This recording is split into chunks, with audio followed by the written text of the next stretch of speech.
적은 비용으로 간단하게 가져다 놓을 컨테이너가 좋을까요? 비용을 조금 들이더라도 주말마다 찾아가고 싶게 만드는 깔끔한 소형 주택이 좋을까요? 기농할지 기촌할지 정하셨나요? 농막을 할지 체류형 쉼터를 할지도 정하셨고요. 그렇다면 이제 어떤 라이프 스타일로 5도 2촌 할지만 정하면 되겠습니다. 그런데 여기서 잠깐 생각 좀 하고 가야겠습니다. 귀농귀촌을 시도한 50%가 포기하고 떠나는 이 혹독한 현실 앞에 거처를 놓는 일에 비용을 아껴야 할지 아니면 어느 정도 투자해야 할지 고민 많이 되시죠? 오늘은 볼품은 없어도 시작은 소박하고 저렴한 게 답일까? 초기 비용은 좀 들지만 자꾸만 가고 싶게 만드는 집이 답일까? 컨테이너 대 소형주택, 어느 쪽을 선택하는 게 좋을지 이야기해 보도록 하겠습니다.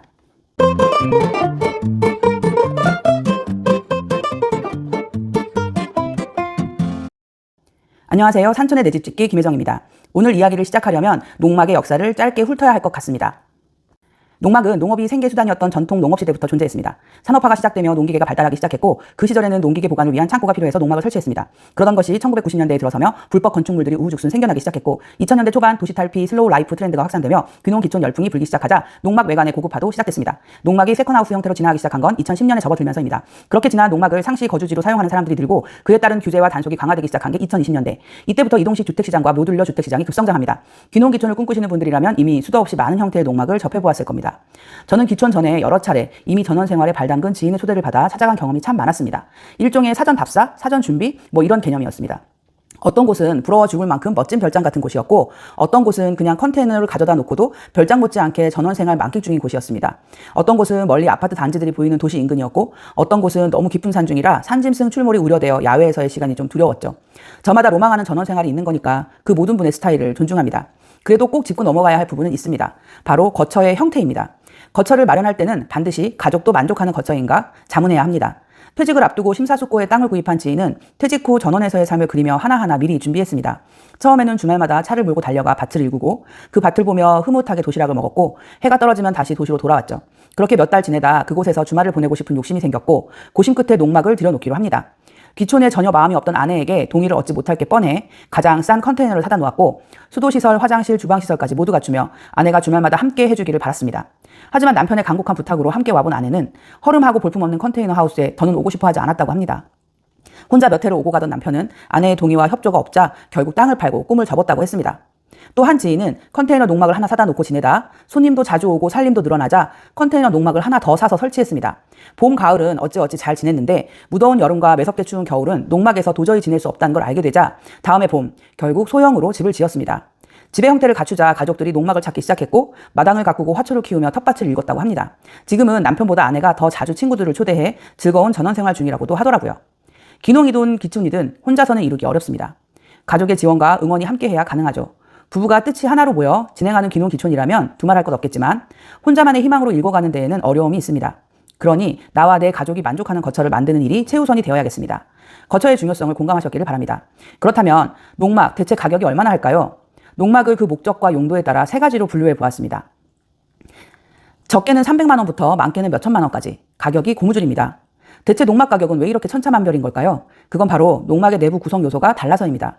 단열재, 내 외부 마감재, 지붕재, 화장실, 욕실, 주방 가구 등 눈에 보이는 시설들의 퀄리티, 이 모든 게 내부 구성 요소죠. 그럼 몇 가지만 살펴보겠습니다. 첫 번째로 단열재입니다. 단열의 중요성은 수없이 설명해도 모자랍니다. 날씨 좋은 봄과 가을은 농막에서 버틸 수 있지만 더운 여름과 추운 겨울을 버티지 못하는 건 바로 이 단열 때문입니다. 그래서 단열이 돈을 먹는다는 말도 있고요. 스티로폼은 저렴한 단열재, 글라스울은 중간 정도 되는 단열재입니다. 우레탄은 고급 단열재로 봅니다. 사양이 높아질수록 가격은 비싸니 사계절 사용이 가능할수록 비용은 상승한다는 소리죠.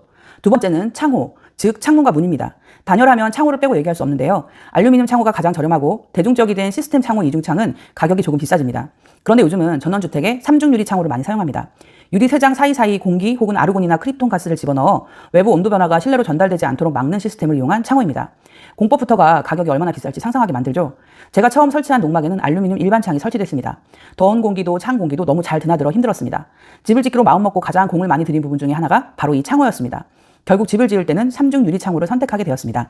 이렇게 농막에서 살다 보면 자연스럽게 필요성을 느끼게 되는 것들이 생깁니다. 세 번째는 외장재 선택이 있습니다. 공장에서 찍어내 만드는 컨테이너와 세라믹 사이딩의 가격이 같을 수는 없겠죠. 컨테이너를 놓더라도 외장 도색을 해마다 보강해 주어야 오래 쓸 수 있습니다. 하지만 재도색이 필요 없는 징크나 세라믹 사이딩 같은 외장재를 선택한다면 편리하겠죠. 모양도 예쁘고 꽤나 그럴싸해 보이기까지 합니다. 그러니 단가는 당연히 오를 수밖에요. 네 번째로 농막 단가를 상승시키는 요인은 업체별 능력입니다. 디자인에서 디테일까지 마음에 쏙 드는 농막을 발견했는데 가격이 천문학적이라면 고민되시겠죠. 다 좋은데 이건 또 왜 이리 저렴하지 싶으면 어딘가 문제 있는 건 아닐까 의심되시겠죠. 가격이 비쌀만해서 비싼 건지 거품이 가득 찬 건지 자재를 아껴 저렴한 건지 우리는 꼭 확인해야 합니다. 앞에서 말한 단열이 어떻게 되었는지, 창호는 어떤 걸 썼는지, 현관문은 에너지 전략형 기밀 성능 1등급 제품인지, 온수기 용량과 주방 가구의 퀄리티는 어떠한지 일일이 하나하나 꼼꼼하게 살펴야 합니다. 그리고 그건 업체별로 정말 큰 차이가 있습니다. 디자이너가 있는 회사인지, 디자이너가 없이 오랜 노하우로 설계하는지, 자체 제작 공장이 원활하게 돌아가는지, 시공하는 직원들의 자긍심을 갖고 있는지. 공장을 직접 방문하면 이 모든 게 아주 잘 보입니다. 장인 정신을 가지고 사장님과 직원 몇 분이 한 땀 한 땀 제작하는 업체도 있습니다. 대형 공장에서 수없이 많은 직원을 움직여 빠르게 찍어내듯 제작하는 업체도 있고요. 이렇게 이동주택, 모듈주택의 발전이 눈부십니다. 그만큼 좋은 업체도 많고 부실 업체도 많겠죠. 그리고 꼭 잊지 말아야 할 것은 농막을 놓기 위한 부대시설 공사비가 반드시 발생한다는 점입니다. 제 영상 전기, 상수도, 정화조 없이도 농막 설치 가능할까를 보시면 부대시설 공사와 그 비용까지 모두 털어놓았습니다. 그 부분은 참고하시면 참 좋을 것 같습니다. 농막을 병원에 비유한다면 최저가 기본형 농막은 응급실 침대라면 체류형 농막은 입원실 정도 될 거고 세컨하우스형 농막은 VIP 병실에 비유하면 될 것 같습니다. 기능이 늘어나면 가격도 따라 증가한다는 뜻이죠. 오늘 이야기의 결론은 이렇습니다. 컨테이너는 처음 시작하기에 간편하고 저렴하니 도전하기 쉽습니다. 그러나 살아보고 더 나은 미래를 계획할 예정이라면 소형이라도 주택의 형태를 갖춘 거처를 설치하는 게 좋겠습니다. 사는 곳이 정들어야 가족 대이주를 생각해 볼 수도 있을 거고 사는 곳이 좋아야 소중한 주말 이틀이 힐링됩니다. 그래서 저도 소형 주택 타입의 농막을 지었고 그 농막 생활의 만족도가 높아 결국 전원주택까지 짓게 되었으니까요. 오늘 이야기는 여기까지입니다. 저에게 제안하고 싶거나 궁금한 점 있으시면 아래 고정 댓글에 달린 링크를 클릭하세요. 꿈에 그리던 내 집을 갖게 되는 그날까지 여러분 모두 파이팅입니다.